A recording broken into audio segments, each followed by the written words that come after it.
So, hello everyone, and welcome to a very special episode of a sort of young person's guide to prog rock. I am your host, Ian Prize, and today we are talking Foxtrot. And the reason you might be seeing my visage instead of just hearing me is because I am currently on the channel of YouTube's Spinning Prog with Tara. Woo! Woo! Yeah.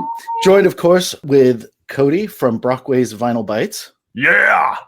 And of course, my good friend Ann, my Genesis expert. Well, that's a title I did not ask for. It was an honorary doctorate that we've given you. Oh, great. Okay. So here we are to talk about Foxtrot. So the quick background, because if you've listened to my channel, we've done both sides of this album, is that Nursery Crime was their first album with Phil Collins and Steve Hackett, of course, joining Peter Gabriel, Tony Banks, and Mike Rutherford. Nursery Crime was great. It was a lovely album. They go on to do this album, which they wrote a lot on tour. They jammed it out together. Foxtrot's 1972. They go into the studio in August, burn through 4 producers, eventually come up with this album, which by all accounts is a prog smash hit. And then, of course, after that, they go on to even greater heights with Selling England by the Pound. The reason we're doing this show now is I sat down to do my little series, sort of Young Person's Guide to Prog Rock, and I sat down and I was like, what are my 40 best prog albums? And this did not make the list.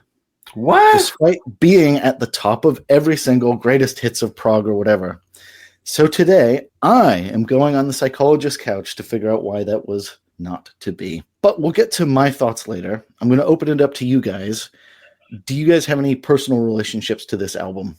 So I guess I'll start with you, Ann. I have 0 personal relationships with this album. Excellent.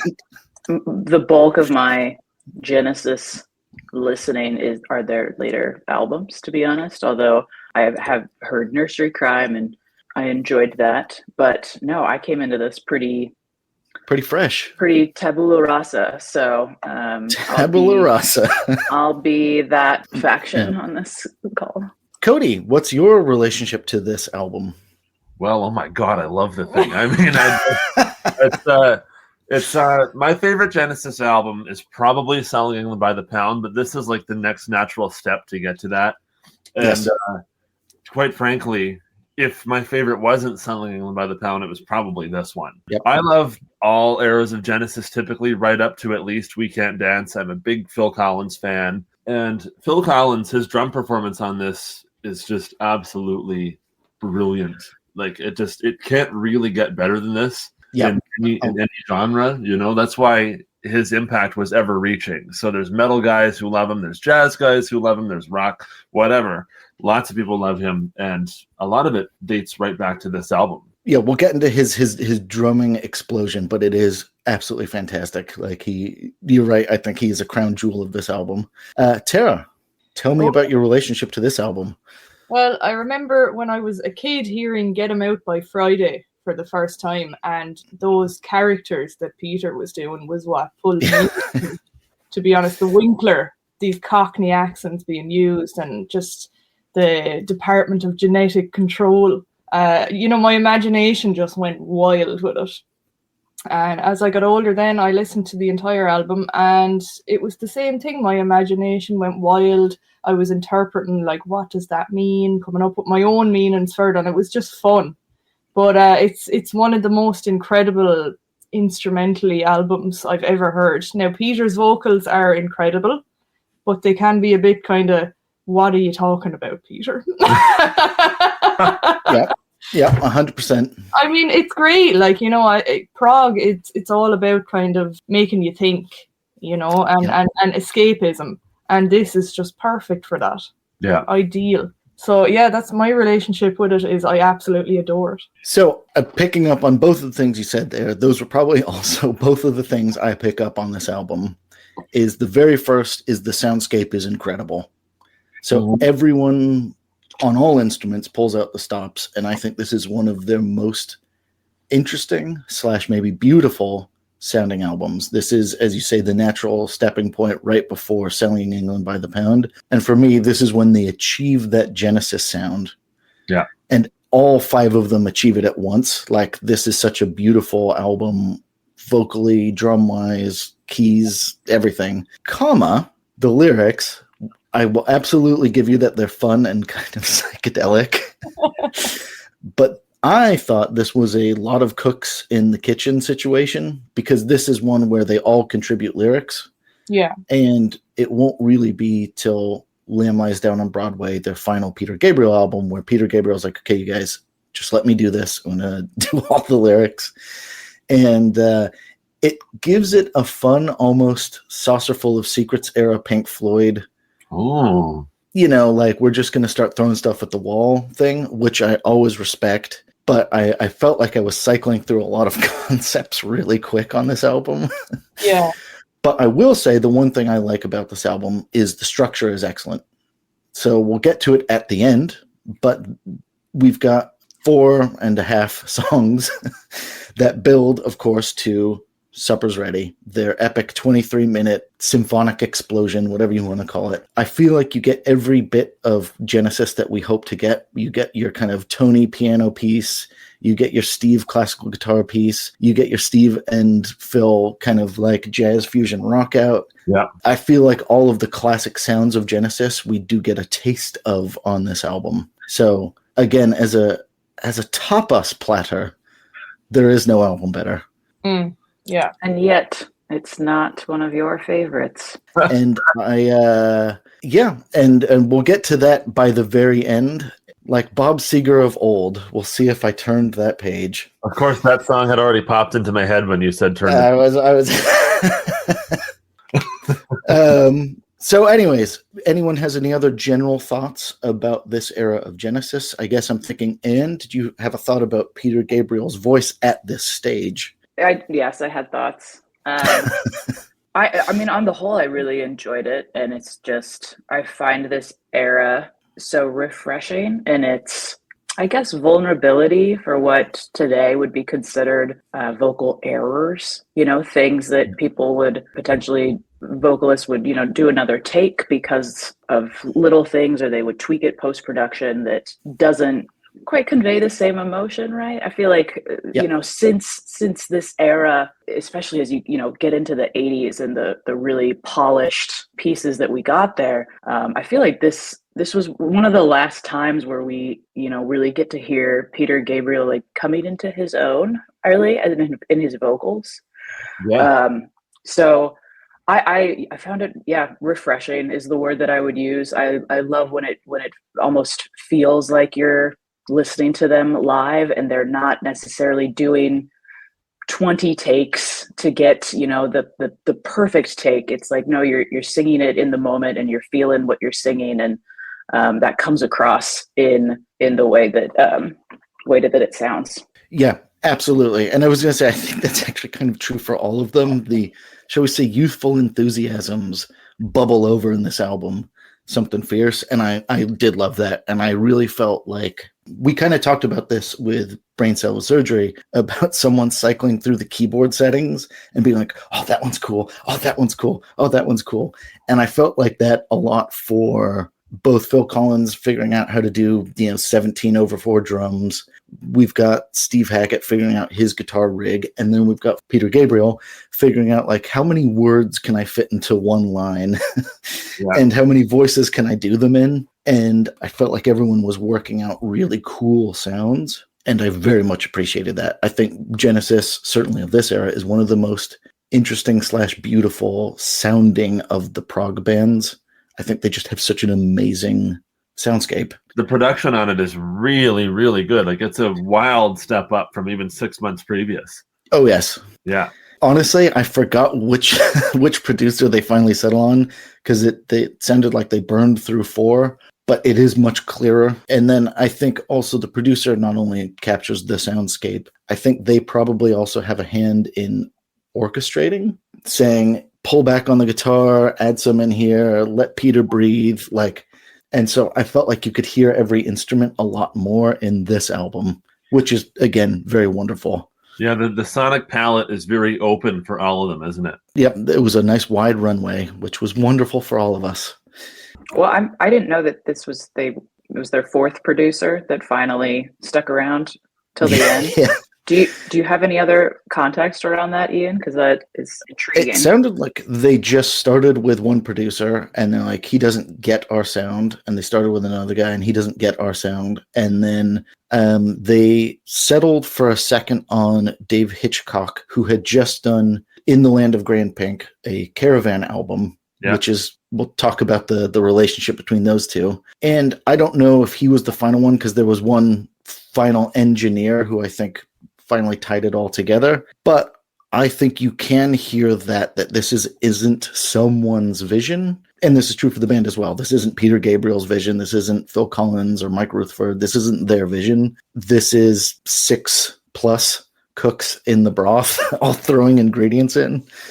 This is in contrast to an album like Dark Side of the Moon or Sgt. Pepper's, where you can hear the hand of the producer keeping everyone focused. I also wonder, and I've wondered this about previous Genesis albums, how often they had producers who got Genesis, meaning that they were another 20-year-old who's like, hey, let's go into the studio and mess around and come up with a bunch of different sounds. I think, having George Martin for the Beatles, where he's like 5 years older than them or whatever, and can be like, okay, you guys, school's in session, let's focus. Changes the dynamic of a recording session. So I don't think it was massively contentious. I just think it was artistically wild. Yeah, there was a lot going on. I mean, they were coming up with Steve was coming up with stuff for Voyage of the Acolyte as well during the sessions for Foxtrot, wasn't he? I think that's another one where I don't think anyone wrote a song. I think everyone had 5 chords and they're like, you have those. Yeah. You have those. You have those. So yeah, a lot in there. Yeah. But I guess without further ado, shall we begin on the songs? Let's do it. Oh, yeah. So we start off with Watcher in the Skies. So this, I'd say, is probably the strongest of side 1 for sure. And that is mainly due to the unbelievable chords at the beginning. And these apparently were just sound check chords that Tony was like, love that. We're using those. Yeah. And they launch into the kind of Morse code badass rhythm, which was inspired by Phil Collins seeing Bill Bruford era Yes and being like, oh my God, I really want to do some cool micro rhythms that Bill Bruford's doing there. And I think those two together absolutely make the song. And the song just starts scenic, great soundscape, propels forward. Yeah. So any thoughts about the sonic elements of the song? Yeah, absolutely. I love the way it comes in with the keyboard, and it just totally sets this mood. And especially if you've never heard it before, you don't really know what to expect, right? Like you just don't know what's coming. And then, yeah, I like the way that you sort of compared the drum rhythm to Bill Bruford, because all of a sudden now I can kind of hear that middle part of perpetual change. Like, okay, it's not the same, but I can see where there could be some connections made. Yeah, that's the one. And so yeah, the way that just comes from literally just a hi-hat, and then it just evolves into this big monster of a groove, then bang, ba, ba, ba. The vocals come in. I've had a real pleasure playing that song. I actually do a drum cover it on Brockway's Vinyl Bites on my YouTube.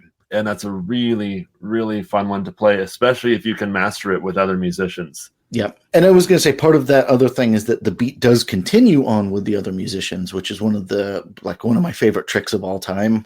So you're throwing this rhythm between everyone, and that's really cool. When they do the verse and then they change the groove up, he does these really odd fills, and it's like if you miss any one of those shots, you could throw the whole thing into the No, and I oh man, the stress of these poor drummers like playing this live, where it's like, don't miss the fill, don't miss the fill, don't miss the fill, or else we're gonna have to restart from the Mellotrons at the start again. Yeah. I was jamming this song once with a Genesis tribute band, and we didn't have a singer at this point, and so I was like, maybe I could sing the melody while I'm playing, because I can kind of do that a little bit. And I start playing, and I go to sing the melody over top of what I'm playing. I'm like, I can't do this. I need to focus. That was a very ambitious. Yeah, I'm impressed that you tried it though. Yeah. That's Listen. I learned my lesson that day. Drum. No. So, does anyone have any thoughts about the subject matter of this? This is where you would shine, Tara. I love how they came up with the idea of it, sitting on a hotel balcony looking down at everyone, like, and thinking, oh, we'll base this off was it a Stanley Kubrick movie where they're aliens watching over everyone. I think it's brilliant, absolutely great. And they were. I mean, they weren't of this lifetime, really. Okay, so it's that level. Yeah, I was going to say I love that they cram it with the pseudo sci-fi imagery, and as you say, it's about aliens looking over a desolate Earth, and they can see that humanity was once here, but they are no longer. Great Twilight Zone stuff. Love that. Yeah, and I was going to say that this album has a great diversity of lyrical content. Yeah. They really they kind of just went to town on the creativity of it, and I love that they all kind of left each other do that, because I know that was a bit of an issue in the past with them. Like it was kind of a, we're going to do this and you're going to do it with us, and you can't really have a say. So I'm glad they kind of allowed each other to contribute to it. I think it really made a huge difference. And I think this is the second album with the young Phil Collins and Steve Hackett on drums and guitar, and I think letting them blossom, and they blossom on this album for sure. So that was a treat to hear. Ann, any thoughts on this song? Yeah, I personally love 1970s sci-fi novel, so I was really grooving with the lyrics of this one. Yeah. And I just really appreciated Peter Gabriel's delivery of the lyrics. I felt like you could easily have made it too musical, if that makes it like you're focusing on the singing rather than the words that you're actually conveying, right? But I feel like he does just such a great balance expressing the lyrics and telling the story, and balancing that with the musicality, right? And his own skills as a vocalist. I thought he did really well. I will definitely agree with that. And I was going to say, I think that's one of the most notable parts of this album is I feel like Peter is holding on for dear life in most of these songs, and not in a bad way. I feel like the songs were written as songs, and then Peter is like, I am just going to try and get these lyrics into this song, and it's a roller coaster ride, and he lands it magnificently. Yeah. And I think that speaks to his, later on when he becomes Peter Gabriel, he's actually a really rhythmically enthused musician. Mm-hmm, yeah. And he strips away a lot of these soundscapes and goes on a more rhythmic journey. And I think it was very impressive to hear him basically get whole novels into these songs. And he has to figure out where the syllables go and stuff. It's almost like he's orating something, right? As opposed to necessarily singing it, but it's still, Yeah. I think kind of the only thing I then miss of this very specific album, until we get to Supper's Ready, I'm not sure I heard a melody that I'm like, I can hang my hat on that melody. And I think that was something I realized then about the Nursery Crime and Selling England, is that both of them have melodies I know off the back of my hand, and I could just sing them. And I feel like I could get a guitar and sing, like I could sing Cinema Show or whatever. I felt like this whole album, his vocals are just part of the rhythm section, which is really cool. But I was never like, okay, that's a vocal line. I see what you're doing, Peter. Yeah, I agree, but I guess it works for me because a lot of the lyrics are just, philosophical musings, and philosophy just meanders, and the melody follows that path in the same way. Meanders as well. So it is a journey, I will say that. Like, I'm just thinking about the vocal melodies. I mean, there are standout melodies from the vocals on this album, but I see what you're saying in the fact that it flows so well with what they were writing. And I think maybe that's part of their magic, is that chemistry that they all had as creatives, And I will say, I think this album, the vocals and the music are so integrated in a way that I think probably the standout of when this doesn't happen as well is maybe Battle of Epping Forest, when it feels like a song happened and then a Peter theater performance happened. And there can be a bit where it's like, okay, sometimes it feels like Peter just like popped into some pub band playing like jazz fusion, and he's like, okay, well, anyways, I'm gonna give you a story song. Very fun. I think this one is Peter feels like part of the band 100%. He's in the mix with them, and that's nice. Yeah. Mm. Any other thoughts about Watcher in the Skies before we turn the table to timetable? Here we go. So timetable. So every Genesis album, they were contractually obliged to have a Tony song, and a Tony song is a keyboard feast. And this is one of them. And this is just Tony playing a bunch of really beautiful piano, basically, with Peter out in front singing about, I'm going to say medieval nostalgia, but in true Genesis ways, I have no real idea. So obviously, like the images are knights and castles and stuff, or kings and queens. However, I think it's a song both about the tragedy of war. I'll say it's an anti-hate song. And then it's kind of got the Ozymandias themes of like, they were all once great kings, but all that is left is this dusty table that I reflect upon.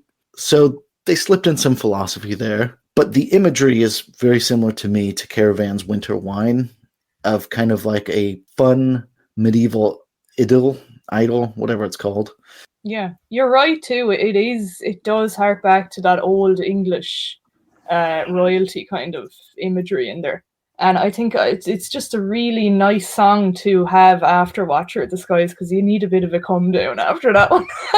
So it was just perfect to put that in next. And yeah, it's just really lovely work from Tony. Dials back the drama a little bit of Watcher of the Skies. Exactly. And I think dials back the time frame imagery, in so much as we've just had space or whatever. We've got the post-apocalyptic, and now we kind of go to a dusty library and meditate on medieval themes. And I actually, again, with the flipping of the lyrical themes. Absolutely, yeah. There are similarities, though, in the lyrics of just like this narrator, sitting back in self-reflection of a fallen civilization, right? And the Watcher of the Skies is about humanity in general, whereas Timetable is, I got, Arthurian vibes, right? And that was, a grand part of England's history that is now in decay, and all we have are crumbling, dusty tables. Yeah. Exactly. So there are some similarities, though, right? But the softer, background, and I will confess, this was my favorite song off the album. As a vocalist myself, this is the one I could most imagine myself covering. And I loved the piano. I loved Tony's going to town. I loved this song. Yeah, he's the heart and soul, I think, of Genesis in many ways. Like, I think he's the sinew that holds this whole endeavor together. Yeah. And I think especially Genesis at this era is, dare I say, a vibes band. It's not a personalities band. Obviously, Peter Gabriel is brimming with personality. But if you're not watching them on stage, I don't think that's necessarily the thing I think about. I think they're a soundscape band with a bunch of cool stuff happening. And I think that's a Tony invention, both literally the soundscape, but then also like the chord structures and all that sort of stuff. I get the sense that he was holding this whole endeavor together. Yeah. Well, and I think Peter Gabriel kind of got that vibe too, because he could have easily oversung this. But he's very restrained and, conveying that self-reflective, nuance really well without over-singing it. And actually, you were right about Peter Gabriel's skill. And dare I say, it's an EQ, an emotional skill that he has, that he actually like genuinely looks around and been like, what's going on with this song? And I think you're right. He absolutely responds to it in an appropriate way every time. Where he's like, what are we doing? Are we rocking? Are we grooving? Are we being goofy? Or are we reflecting on a dusty old table? any further thoughts about Timetable? It fits in the context of the album and the fact that the album has a flow and it takes you through hills and peaks and valleys and all that. So it's great where it's at on the album. And I think that's absolutely right, because I think it's sandwiched between two rockers. And the next rocker is, of course, Get 'Em Out by Friday. Yay. We'll start with the subject matter on this one, because I think the subject matter informs the song greatly. So on the very top level, there was in London, I guess, an infamous landlord, and they're singing about that. And it's literally just devious landlord trying to evict people. But then because it's Genesis, we drop down a level where it's a sci-fi story about landlords trying to genetically limit people to being only 4 foot tall so they can fit as many as they want in. Yeah, that's the best. So there's two elements going on in one song. And actually, for whatever they are, 23-year-old guys, I love that they took this big of a swing where it's both social commentary on one end, but genuine sci-fi on the other end. And, you know, they eventually, I don't think based on the song, but they made a movie called Downsizing about making people small so they could go live in a tiny paradise for cheap. Anyways, that's what's going on kind of lyrically on this song. Any thoughts? I think it was so relatable for so many people, and as out there as it is, you know, especially the 4 foot restriction, I could totally see landlords doing that if they got the chance. Especially Absolutely, here. yeah, anywhere in the world right now, and it's stood the test of time as well, because landlords are still brutal like that. Oh, yeah. You know, and I just, it was a great way for Peter to kind of put his frustrations with his own landlord into a song. Absolutely genius. And then I will say, I think that's an interesting thing that, you know, like the love, death, and taxes being the kind of eternal truths. And, you know, I feel like songs will talk about loss and love forever and ever and ever. And it's funny, there's actually so few landlord songs. And this is not to disparage any specific landlord, but as in, I think frustrations with renting a home is genuinely such a vulnerable and sensitive subject and timeless. I don't know what the percentage is, but so many people across the world rent their homes from someone else. And I was like, actually, it's very interesting that it's not a subject often explored in popular music. That's a good point. And it was funny, you know, like George Harrison's Taxman, you know, one of the few songs about the taxman. And again, like that's an eternal thing that happens in a lot of societies is people get annoyed that they have to pay tax or pay rent or whatever it is. And it's very personal and very emotive. I don't know why there's not more songs about it. I always say the adult version of the boogeyman is the taxman. Yeah. And I think it's something that people genuinely deal with. But being Genesis, they went the sci-fi route, and that was fun for everyone. Yeah, they added humor in there too, which is pretty perfect, and mixed with the brilliant musicianship that's underneath it, and then the fact that the music gives way to the lyrics, especially in the quieter parts when Steve Hackett comes in. It is my sad duty to inform you. The music is just totally like somber. Yeah, it's one of the best things about Genesis is their use of dynamics, and not everything has to be on 10 all the time.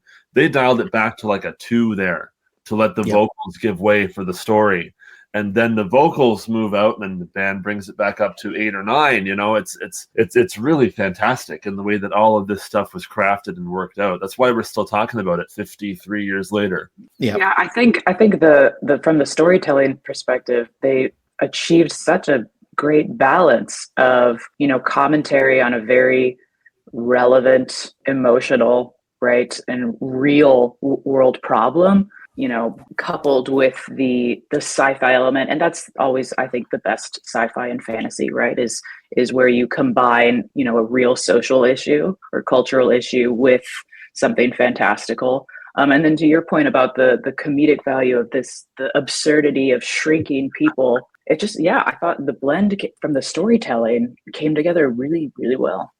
I agree. And the first time I saw Steve Hackett, of course, Nad Sylvan sang all the Peter Gabriel parts, but then he came out and did that spoken word thing. And it just adds Yeah. an element of funniness to the whole thing. But it's like funny, but it's relatable. Like I understand what they're saying. Yeah. There's Well, like there's some Kafka vibes, but not too much. There's not overbearing. Yeah. Yeah. Well, and I was going to say, I think something that really informed my viewing of all prog, the fact that they're happening the same time as Monty Python. So obviously this is a year or two after Monty Python's Flying Circus ends, but they're all the same generation. And I think you can hear it really hardcore in Jethro Tull, but actually ELP tries to do it a little bit too. Genesis does it a lot. Caravan does it a lot. I think the British absurdity to talk about real things is, it's in the DNA of this generation. And it's funny because there was an interview with Roger Waters of Pink Floyd fame, and he's like, "Oh, I thought I was being funny the whole time." Oh. And you're thinking about the absolute brutality of Animals on the Wall and stuff. And he's like, "Oh, it was all just jokes. I was joking about serious subjects." And I was like, "I guess you think you were." But the fact that that's what he was swinging for is like, I'm going to try and get serious stuff across with humor. Dry humor at that. Yeah, and I guess it's like unbelievably bleak and unbelievably dry, but the fact that that's what he was attempting to do, I think is very instructive, because I think you can hear it for sure in Sgt. Pepper's and all that sort of stuff. They're having a good time in the fun British absurdity way, and then obviously you can hear it with this. Battle of Epping Forest is another one, where it was like it's the slice of life British humor stuff. I think in the case of Pink Floyd, if they were trying to be humorous, we didn't pick up on it because it was too real. Yes. like what some of the were singing about, and so like, what do we get for pretending the danger is not real? That's not funny. Yeah. It is what it is, and that's what's happened anyway. Yeah. I didn't know that he was aiming for comedy. Like, that is shocking news. I'm thinking about The Wall in my head, and I'm like, I didn't laugh during any of that. There were no smiles. That's really terrifying as a 10-year-old, trust me. Well, but then you listen to it again with that lens, and I promise we'll get back to Genesis in a second, but you do listen to Pink Floyd's kind of output with that lens, and you're like, actually, have a cigar. That's what he thinks he's doing. Obviously, it's Roy Harper singing the song, but like he thinks he's doing like a we're pastiching the record industry. Yeah. And then, we go over to Animals, and he's like, oh, what would be really funny is talking about sheep doing karate, which happens in the album. And he's like, oh, don't worry, it's all just a hilarious social pastiche. And swing and miss comedically. Yeah. Great success dramatically. Yeah, I think bring it back to Get 'Em Out by Friday. I think Peter Gabriel's theatrical background really comes out, especially in his vocal transformations.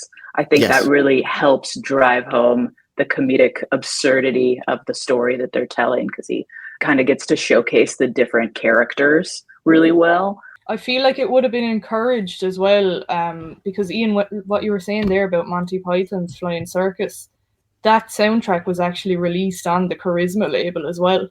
Oh, actually, okay, that's pretty cool. It was actually very encouraging of him taking on these characters and these different voices. Well, and I was going to say, I think to then bring it to Monty Python, they brought music to comedy as well. And I think like Eric Idle, should have been the fifth Beatle. Like, I think there's actually an element in there of like Monty Python had some great songs as well. Yeah. And they go on to, eventually do Camelot the musical, which is something Peter Gabriel should have starred in. Like, I think there's layers upon layers here, or Spamalot the musical. So anyways, any other thoughts about Get 'Em Out by Friday? No, but for a second I was like, wait, Monty Python, they wrote Camelot? What? Yes. Spamalot. Yeah. Spamalot. So here we go.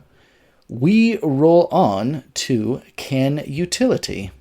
So this is a song about Canute, king of the North Sea Empire, and the folly of trying to rule the sea. So apparently this is a Steve Hackett composition, and you can tell because it's just cool solos and then more cool solos, and basically I think it's a vehicle for cool instrumentals. which I love about it. This is one of my all-time favorite Genesis songs. The way it just goes all around the world, it just absolutely fantastic. It starts off with that beautiful 12-string guitar, and then Phil Collins hitting the triangle. Yeah. And then all of a sudden it's just the drumming in this is absolutely amazing, especially where it doesn't really have a chorus, but like the little refrain part, da da da da da ba ba ba ba, that thing, and then just the way the drums sort of do those hits around that, and then it goes into like this jazz almost fusion bit in the middle. And then one of the great pleasures of my drumming life was learning this track and being able to play the whole thing effortlessly all the way through, because it's a very tricky track. And the keyboard solo was just awesome. And the way it gives way to the guitar solo near the end. And then when Peter comes back in for that extra kick in the face of drama, and they just end it on like a 10, absolutely outstanding. Yeah. I'm so glad that they bought that Mellotron from Crimson, because Tony just used it so well on this, and this is no exception. Yeah. Like the way he kind of makes it kind of build and build with all the instruments going wild over the Mellotron together. It's awesome, fantastic song. Ba, ba, ba. Yeah, agree. And I get this was a dress rehearsal for cinema show, where I think you're saying the start building and the drama and the drama and the drama. I really hear that this was the kind of like the trying out the Mellotron jazz fusion freak out in preparation for cinema show, because as you say, like Phil Collins is just going to town here in the same way he will in an album's time. And then obviously Steve just layers on top of this album so wonderful, or on this song so wonderfully. And that must be really satisfying, that because he didn't write a ton of stuff for Genesis, and so I think to have like a song that's just a song that you can where all the nooks and crannies are, and you can just go. Yeah, and then hearing his solo stuff, you can hear a lot more that this is a Steve song. Yeah. and that's one of the great wonders of early Genesis before Steve left, is the fact that you have him and Tony Banks feeding off each other creatively. They do this so perfectly in so many songs, like Entangled. I know, jumping off a few albums here, but that's another one where they really feed off each other so well. And that's a thing they had such a great chemistry together as writers. It's a shame that we didn't get more of them, even if they didn't collaborate within Genesis again. It's a shame that they didn't do stuff outside together. But you always kind of get the sense of feeling that maybe Tony has something out for Steve. Kind of, like I don't really know the politics behind that, but it's like when they were in Genesis, the way that those two guys seem to really creatively gel, it's just a bit of a shame that they never tried to do anything again, even or now. I think like the background to Genesis, I get the sense that whilst it was all fun and all very English, I do get the sense that they just fought the whole time, and not in a vicious, like going to the courts Pink Floyd type of way. I think it was just that they had different ideas of what music was, and everyone was trying to get their bit in, and I think it just ground quite a bit, which is why I think, Lamb Lies Down on Broadway, eventually Peter Gabriel's like, stand aside, give me music, I'll give you lyrics, and then we'll just go our separate ways. Before it exploded. Yeah. Well, and I felt like Gabriel's vocals, I mean, with the exception of the drama bits, in general, it is, almost him-like in his phrasing of the words, and really allows everyone else to shine as opposed to him taking center stage. So, yeah. You know who else really shines on this record is a name that none of us have mentioned one time, is Mike Rutherford. The bass the bass in this song is crazy. It's nuts. It's really happening, and the tone he gets on this whole record is really outstanding. The way the bass cuts through everything, and it perfectly sits in the mix, especially if you listen on a good stereo. The bass is just, it's happening. And it's funny, you're absolutely right. And then, funnily enough, this is one of the few Genesis albums where I noticed the bass. I think they might have actually also let him go off in a more, dare I say, melodic fashion as well, where he was playing the bass. Yeah. Because I actually don't really notice the bass much in most Genesis albums. It's just the lowest note, and they just had it in the back somewhere. Yeah. Well, sometimes when he's doing the bass pedals, then that's kind of the case, right? Because then he's doing the 12 string with the bass pedals going off in underneath. But even in some of their later songs, like, No Reply at All, the bass lines are really happening. He's a tremendous musician, and you can really see it on this record. Yeah.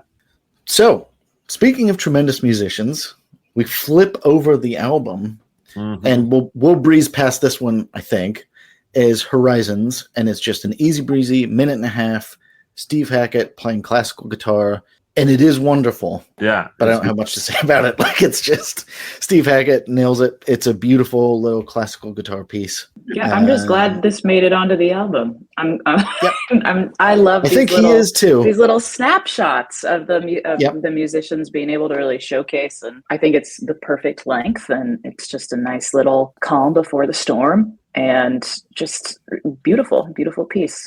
Yeah, I think he was actually shocked that they allowed it on the album as well. He gave them the idea, and they were like, "Yeah, okay, we'll do it." He was like, "What? Really?" Oh, now I have to play this thing. Yeah. He's really good at that style of guitar playing. Like, one treat when you get to see him live is when he sits down with the classical guitar, and he'll just solo on it for, not long. He doesn't do like extended 20-minute guitar solos, but he'll sit for 3 or 4 minutes and just do a little cool noodle before going into something like, I don't know, Blood on the Rooftops or Horizons or something like that. But the fact is, I've never actually heard Steve play bad, and he plays like 20 different styles over his whole career. And so this is just a really cool piece of extra flavoring to his styles, so to say. And there's something to be said for both showing off your skill and producing something that's pleasant to listen to. And memorable. It's not just him making it. It's him, you can automatically hear the melody for that in your head. At least I can. So it's dinner time. Supper's ready. Dinner time. Supper's ready. Here we go. So before we get into the music, what does any of you think this song is about? It's about numerous different things, really, when you get into the meat. There we go. Nice. There's all sorts of themes running through this song, and I think that is down to the fact that Peter completely rushed his lyrics with this. He was kind of scrambling to get it all written in time, and it worked somehow, didn't it? I mean, some people might say it's all over the place, but I think it worked. I think it's brilliant. I mean, I think for me, this is an Alice in Wonderland story of quiet domesticity, and then they transition into a world of Peter Gabriel fever dreams. Yeah. Pretty much, yeah. You've hit the nail on the head there, actually. Yeah. Peter Gabriel fever dreams. I'm not going to forget that one. And I was like, I actually love that he got the chance to explore that about himself. Is just like, here, have some fever dreams.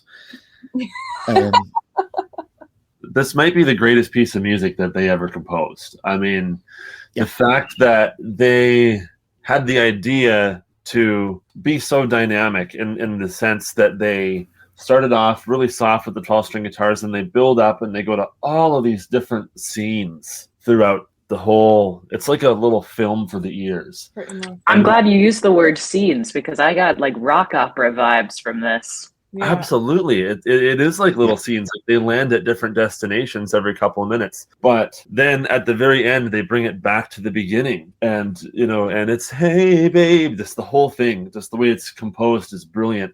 And it has that darkness, but it has that humor in it too, like the flower part, like a flower, and just the absolute genius of the whole way it was composed. I just, the fact that they were like 22. In that sense, being that we start with the domesticity of Lover's Leap, and it's a quiet, simple song. They're in the living room or whatever, like it's so quiet. Hey now, baby, your supper's waiting for you. Like, come on, it's dinner time. And then we're about to go off on a journey here. But again, like, I think starting so small and as I say, so domestic.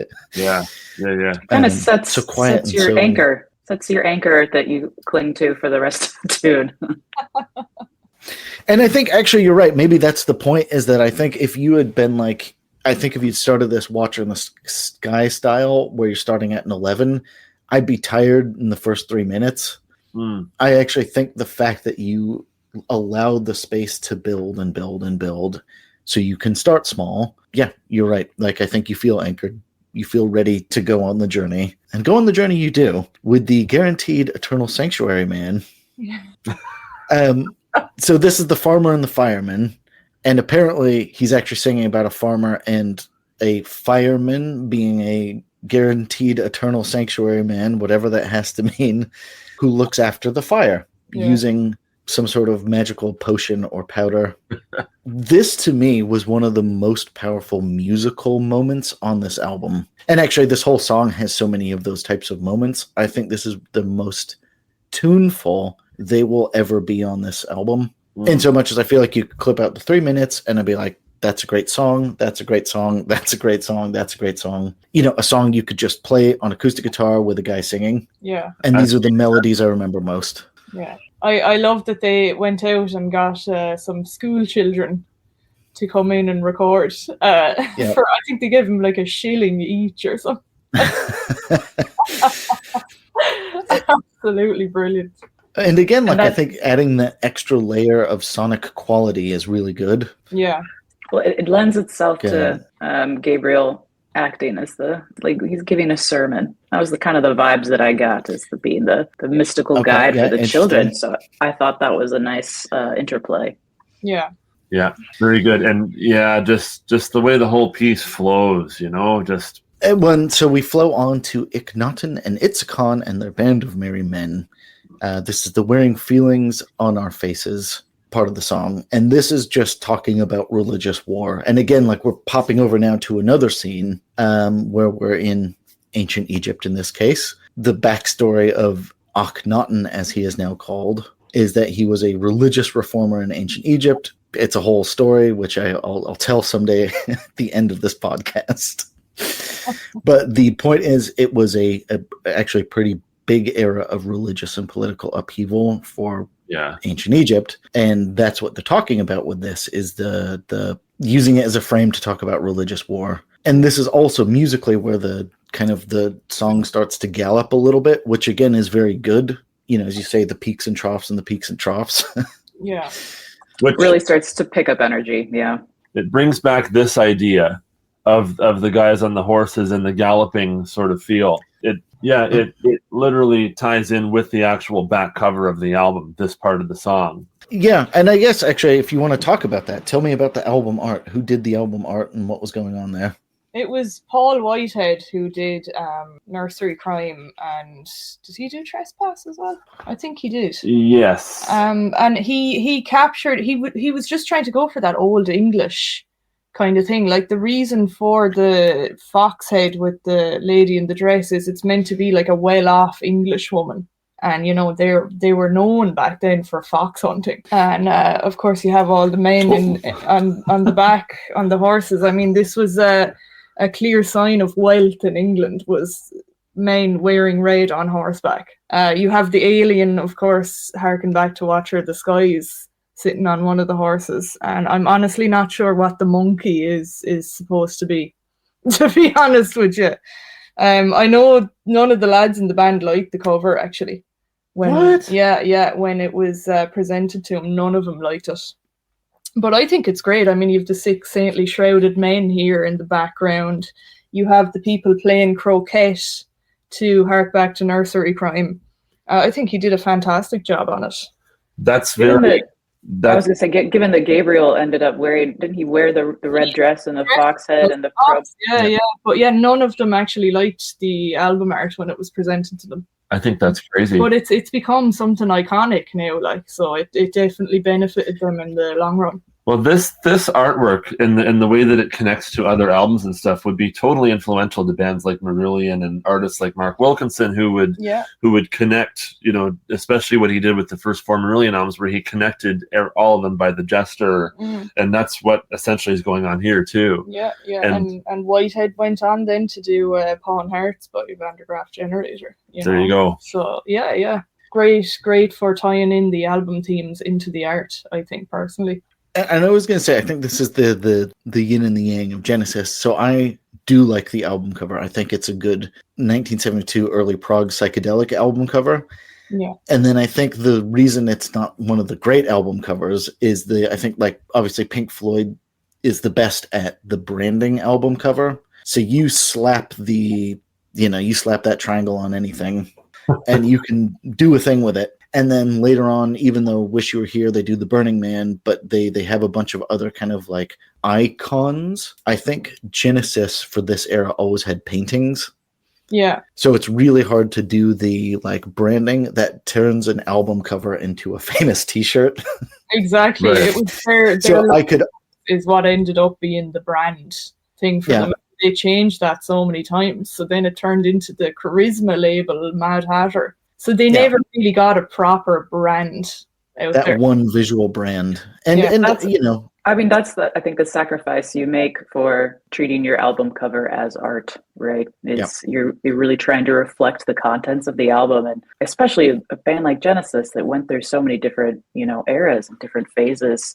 To try to maintain a consistent symbol through all of that might be a little difficult. Might be difficult. Yep. Yeah, absolutely. And I was going to say, I think this is one of those albums that shines on the vinyl format then because the album cover is detailed. Yeah. And I think you can get lost in it. Just like Narcissus, you can get lost in the pool of your own reflection. Excellent transition. Yeah. There we go. So we go on to How Dare I Be So Beautiful, which apparently was something one of the roadies, I believe, used to say, which does delight me. So after the battle, they're standing atop a mountain of human wreckage, stamped human bacon in a Peter Gabriel tee-hee-hee sort of way. And then we briefly just touch on the tale of Narcissus. I don't even think they get into it all that much, but again, they love their Greek myths, and Narcissus, of course, was I don't even know what he was, a shepherd maybe, who was so beautiful, but he spurned the love of Echo, who was doomed for other mythological reasons to just repeat what people say. Yeah. And was then turned into a Flower. flower. And this is Willow Farm, a complete Peter song. Like this was just a song Peter had. We chuck it in. And this is kind of a twisted Garden of Eden where there's, again, just visions of things, but the chords are really, really ugly in a beautiful way. Yeah, they're heavy. It's a heavy part. It really is. And I think that really helps because we're about halfway through the song, and I think to just kidding, we're going to do this like really, I guess Genesis does metal, if you want to call it that. Yeah. Yeah, really helps. Yeah. The sub part of the song also has the little day in the life breakdown of Mum Tiddly washing. And again, just that, then flipping back to the domesticity of like, I guess we're looking back through the cottage window at life going by or something. I don't know if he sped up the vocals for this part, but they've got the Alvin and the Chipmunks. Yeah, absolutely. Kind of speed thing going on there. Kind of funny when you listen to the live version of this and Phil Collins sings that, but it just sounds like perfect. It just sounds perfect. And I love when this song translates live and they do the whole Willow Farm bit and Phil is singing on the Seconds Out version and it just sounds like he's a maniac. he does like the crazy laugh. I was gonna say the theatricality and you could sound real unhinged on this if you really let yourself go.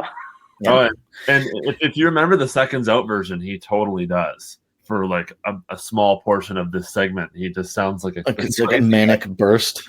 Yeah. I can't remember where I read this phrase, but it stuck with me. I have some review of this that was like it was Monty Python meets vaudeville, like carnival-esque, and I was like, that's such a good description. That's about right. Where I read that. Yeah. Speaking of vaudeville, this tour would debut Peter's costumes. So he has the alien from Watcher in the Sky.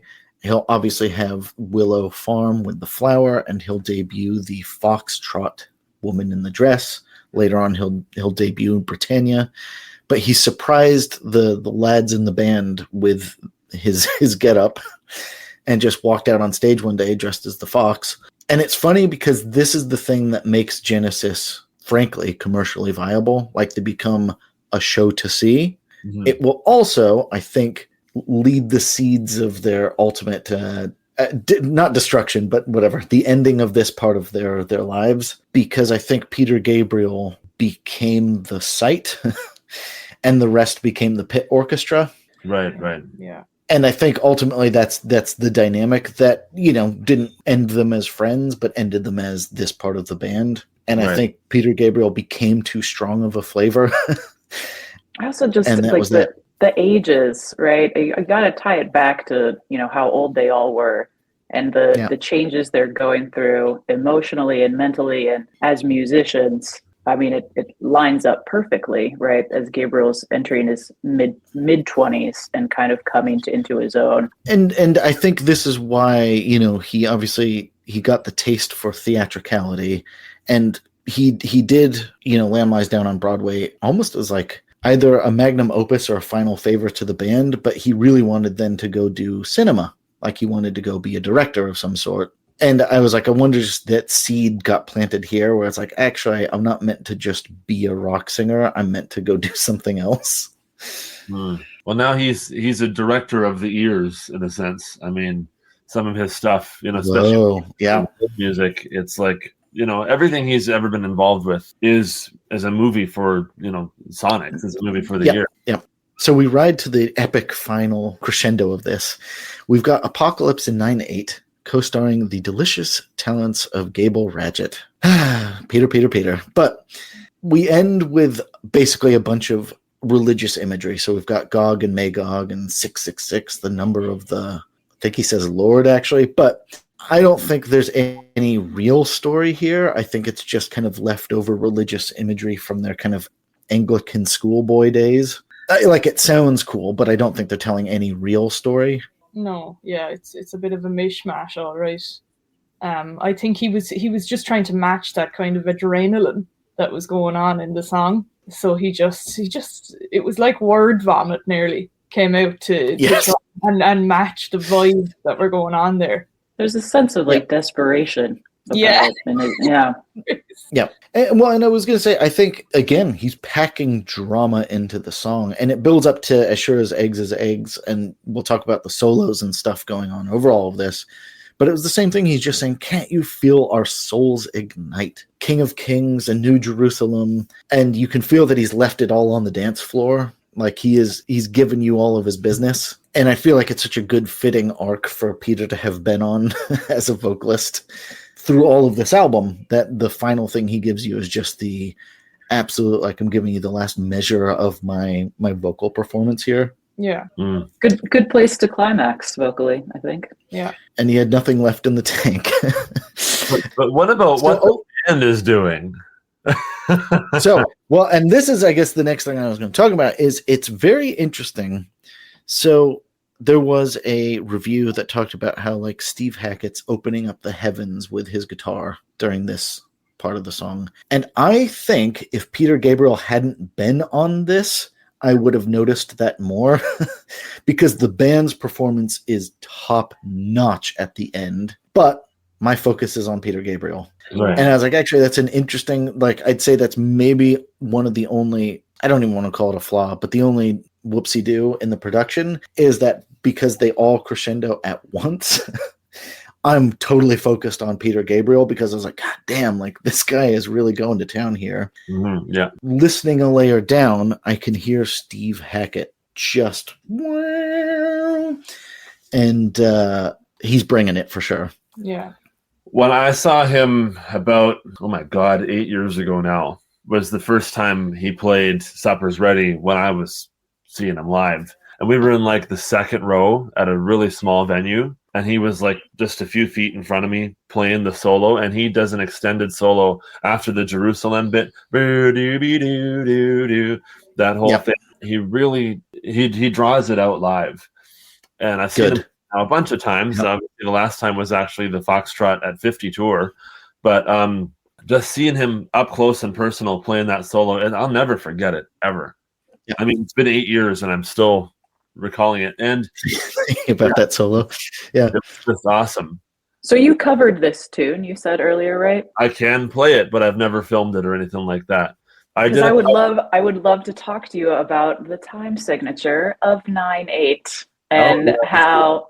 Yeah, can you talk about that a little bit? Look, the way I think about this is I look at that keyboard solo and I look at Close to the Edge. They came out the same year, different bands, but it's like there's them two on this level and everything else in existence underneath it. Okay, yeah.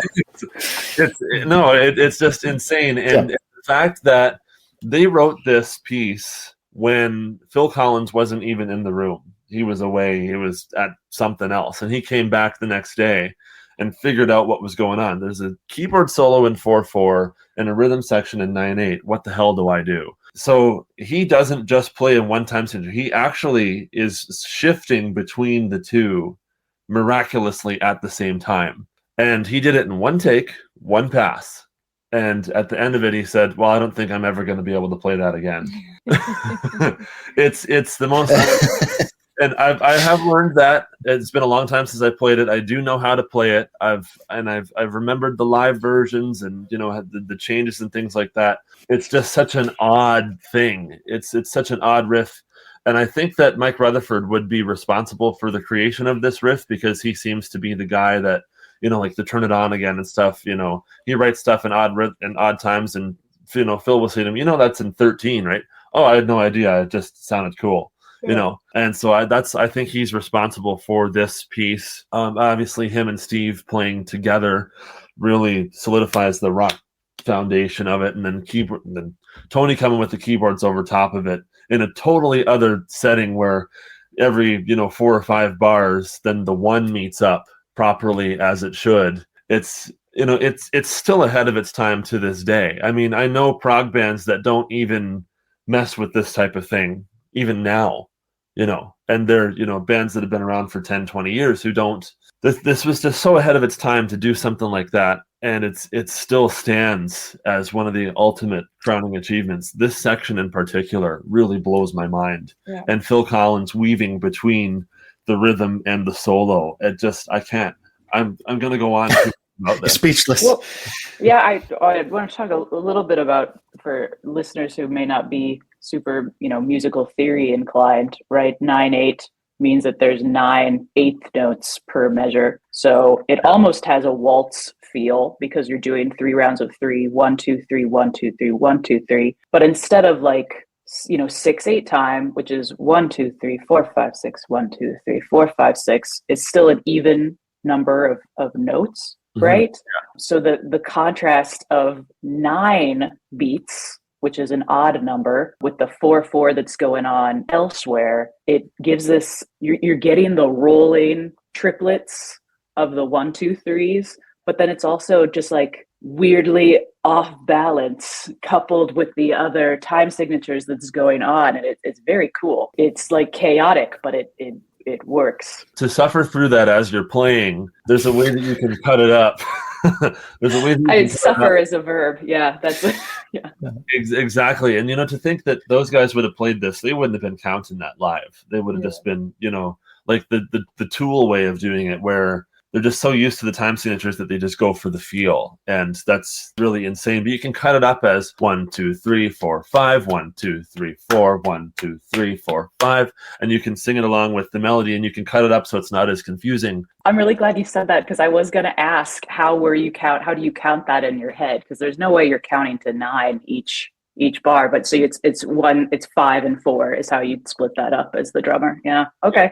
Yeah, because you gotta think of the melody around it and how the melody is formed, and so you have to go, okay, here's where I'm gonna put the 1, and just make it all work out. Get really nerdy with it, But I mean, as you say, and I think that's one of them things that Genesis does so well, because they'll do this again with Dance on the Volcano, which is alternating between 13, 15, and 16/8. It's so natural. I never get the sense that as you say, that they were ever counting it out. It just feels like, yep, we're playing a thing. You can tell that it's a weird time signature, but is it though? And it's when you try to clap along, when you're trying to keep the beat with it, and you're this. Yeah. And actually, into this. And I think Jethro Tull does this really well as well, where they alternate between, it's not just 4/4 or 6/4 or whatever. I think it's I can't actually clap along, but I'm not mad. I can feel that this was, this is natural, and it sounds like a normal song. It doesn't sound like a 5 and also a 4 smashed together. Yeah, they have a way of taking odd times and making them flow so that it doesn't feel like it's overly mathematical. It just feels like a feeling, Yep. in a sense. And I think the guitar helps that too, right? Because he's just kind of adding those guitar textures in the background. Absolutely. It solidifies the rockiness of it. And so it also makes the guys who say maybe like the harder edged music, like rock, metal, whatever, they get that bump, bump, bump, bump, bump, that really driving thing. Because it really drives, it does. Yeah. And yeah, crescendos so excellently. And it comes back into the Jerusalem bit perfectly. And then we're kind of out. And riding away. Yeah. Yeah. There you go. So that was Supper's Ready. Any final thoughts about the song before we hit final thoughts about this album? 10 out of 10. Yeah, just 10 out of 10. Work of pure genius. It's a journey I enjoyed being on for 20 minutes. It doesn't feel like minutes either. It feels like it just kind of goes by. And then it's like, oh, that was 23 minutes. That's actually crazy. Well, and I think this is the, I guess we'll get to the more broad thoughts about all this stuff. So in context, this is roughly a year after Metal. This is the same year as Close to the Edge. This is the same year as Thick as a Brick. So this is the bands are all trying out their long song. Emerson, Lake and Palmer has just done Tarkus and will just do Brain Salad Surgery, Carnival 9, whatever. Basically, the bands are all taking their swings at these long, long compositions. And as we said, one of the producers on this album, was the producer for 9 Feet Underground, the Caravan song. So they're all trying these long songs. I think this is probably one of the most successful ones. And you compared it to Close to the Edge, and I think that's 100% true. I think this is one of the few songs that has, like, dare I say, movements and movement. Mm-hmm. Yeah. Echoes is my favorite of that list, but Echoes, frankly, is a verse, chorus with a bunch of sound effects in between. It's a normal song that happens to be 23 minutes. Yeah. I was going to say Close to the Edge is absolutely, and Supper's Ready, absolutely songs that have beginning, middle, end, all sorts of stuff in between. They're the string pearl songs where you kind of keep adding little, in this case, scenes. Yeah, so well done. Agree. So that's how I feel about Supper's Ready. Now, how did I come back around on this album? So the first half of the album... I'm curious. Did this discussion change your mind at all? Yeah, I was going to say, so I have now listened to this album straight for about 2 months. Like, I really sat with it quite a bit. And they continue what I would consider to be a very noble Genesis tradition of they never annoy me. There's bits of King Crimson where I'm like, I could never listen to this again. Genesis never annoy me. I'm always happy I listened to Genesis. I think this album sits between Nursery Crime, where I think it's obvious they've bitten off more than they can chew, and Selling England by the Pound, where they're about to be able to pull this off. I still think of this as their experiment. Fair. Comma, what a fantastic experiment. I think the soundscapes are just top notch. The playing's top notch. I love Peter Gabriel. Like, I think all the elements are here. It just gels so much better for me in Selling England by the Pound. I was going to say, you just feel like it lacks cohesion. Yep. And I think there's I talked about Saucer Full of Secrets at the top, and I think there is an element there of, like, I'm happy to have been in their world for a little bit. But again, it feels more like Alice in Wonderland, where I'm just like, oh, that's fun. Oh, that's fun. It doesn't have the complete package thing that I think Selling England does, where I feel like I've been on a narrative journey of some sort and a coherent concept, I guess. Yeah, this was just a bunch of fun. That's a good point to make about Selling England, is the fact that it's not a concept album, but the way the end of it ties back to the beginning with Isle of Plenty, harking back to the beginning of Dancing with the Moonlit Night, is a really kind of cool thing that they did. And, something that, Pink Floyd was doing stuff like that too, while not being a direct concept album. Like, it's not a Thick as a Brick or dare I say even Scenes from a Memory or whatever. But the way that the songs work individually, but it also works as a whole package. That's very important and very cool. What do you think? What are your thoughts on this album? I think it's a masterpiece, to be honest with you. I mean, I can see why some people can find some parts of it a bit muddy or, I'm not sure about that. I don't know what's going on with it. But I think as a whole, it's fantastic. It's not one you could kind of pull songs out of and expect it to make sense, I guess. you have to kind of sit down with the full thing. But it's not quite as good as Calling All Stations, right?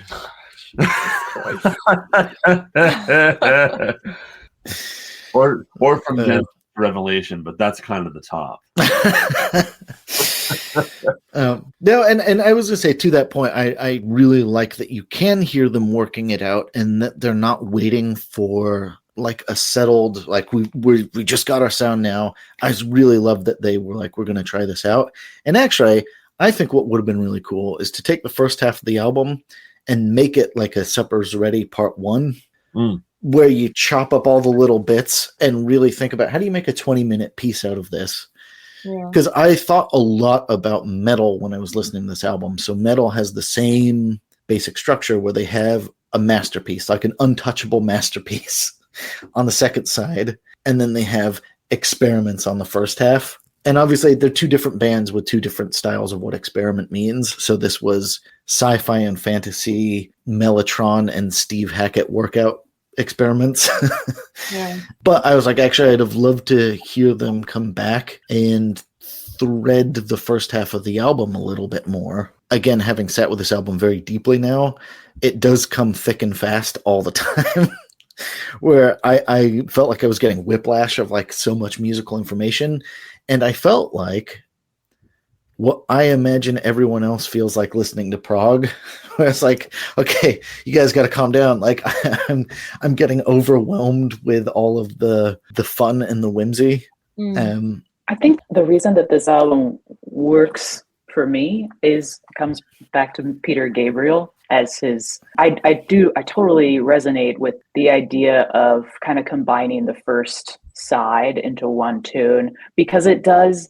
The whole album gives this almost like it's like a series of 1X, and Peter Gabriel's vocal ability to inhabit these different roles within these different songs just really amps up the theatrics and makes it feel so much more like a performance, which is why I think this is just so much more fun than what Pink Floyd was doing at the time.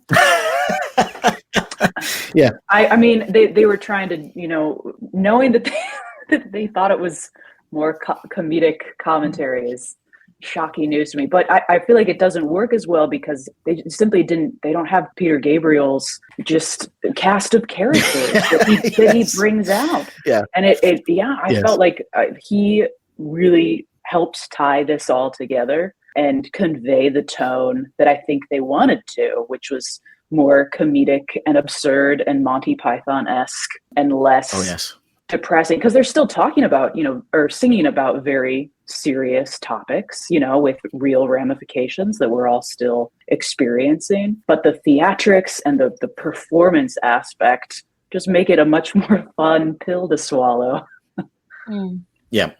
Well, it's a high-ranking album for me. Got to be 10 out of 10. Love it. Yeah, come on, Ian. Where does it fall for you now? Oh, man. Oh, that's a tough one. So it still didn't make it back onto that top 40 list. However, I totally get why people like it. I guess that's where that was where my journey took me. I will listen to it again. And Supper's Ready, frankly, has always been on the rotation. Like, I think Supper's Ready is just a superlative song. Yeah. And then I actually think Watcher in the Skies is probably the one I had the biggest flip on. And I think there's totally bits of Timetable and Can Utility and stuff. There's little sections where I'm like, ooh, I totally remember that. I've been humming it to myself. Again, I think it was just I want it to now be in its own Supper's Ready. And maybe that's going to be my journey, is that I'm going to have to rewrite the first half of the album as an extended 23-minute. Maybe that's where my destiny lies. So I think at the end of the day, I didn't learn anything new about myself because I know I love Genesis. Yeah. And that is I know that they're a great band. And this album proves, wow, they're a great band. Like, Peter Gabriel and everyone else brought their A game to the soundscape of this. But at the end of the day, still just a fun little play to tapas. Not a thick as a brick, continuous narrative masterpiece. Fair enough. Screw it though. Yep. And my booshes were amused. And at the end of the day, I'll give it a 10 out of 10 for you at home. I'm ready to play that game. I'll give it a 10 out of 10, and then maybe it's just that the other 40 albums on my list are like a 10.5 out of 10. And I totally get why this is on like, top 5 prog albums you got to listen to type of lists. Totally get that. Absolutely. And you should. I'm going to say everyone go listen to this album. It's wonderful. Right on, Prog Frog. Right on. Brockway's Vinyl Bites. Fantastic. So, any other final thoughts about anything? No.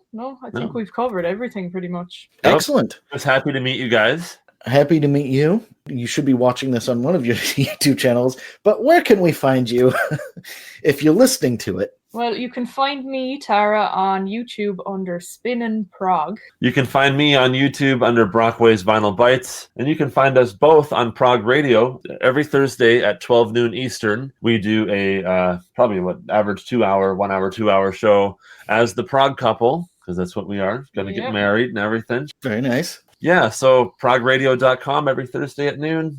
Brockway's Vinyl Bites on YouTube, Spinnin' Prog on YouTube. The places to be, man. Love it. Go find them there. Thank you, Anne, one of my co-hosts for Sort of Young Person's Guide to Prog Rock. Yes, thank you for having me. I love talking about Genesis. I, shockingly, given that marketing is my day job, don't have a great internet presence, but you can find me performing live around the Seattle area in the U.S., mostly jazz. Awesome. Nice. Cool. Nice to meet you guys. Thank you so much. And for now, that's been a Sort of Young Person's Guide to Prog Rock / Spinning Prog / Brockway's Vinyl Bites. If you have any longer thoughts or questions, it is helloprogfrog@gmail.com, and I have been your host, Ian Prize. So thank you all again, and I will see you all later.